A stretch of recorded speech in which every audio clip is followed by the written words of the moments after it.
ในวันที่ 8 มิถุนายน 2026 สถาบันเศรษฐกิจการเงินได้จัดพิธีสรุปผลสำเร็จการเรียนการสอนและมอบใบประกาศนียบัตรให้แก่นักศึกษาปริญญาตรีต่อเนื่องภาคค่ำสุดที่ 12 และภาควันเสาร์อาทิตย์สุดที่ 2 ศกเรียน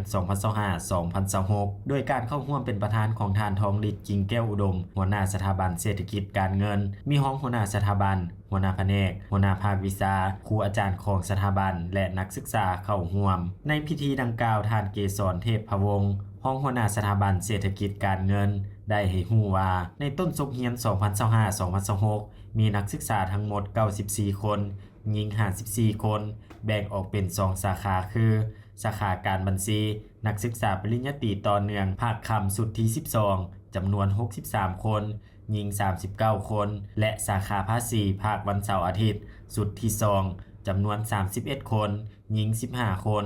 ผ่านการจัดตั้งปฏิบัติหลักสูตรการเรียนการสอนตามมาตรฐานจากกระทรวงศึกษาธิการและกีฬาซึ่งนักศึกษาที่ถูกรับรองเรียนจบตัวจริงจำนวน 83 คนหญิง 45 คน ประกอบมีนักศึกษาปริญญาตรีต่อเนื่องภาคค่ำสุดที่ 12 การบัญชีจำนวน 54 คนหญิง 31 คน และภาควันเสาร์อาทิตย์สุดที่ 2 สาขาภาษีจำนวน 29 คนหญิง 14 คน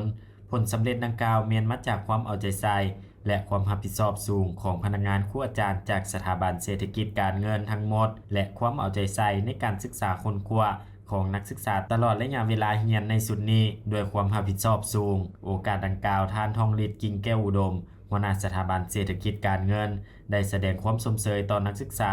ได้เอาใจใส่คุณครูหำเรียนและขึ้นห้องเรียนปกติปฏิบัติระเบียบวินัยการเรียนการสอนของสถาบันเฮ็ดให้ได้รับผลสำเร็จตามคาดหมาย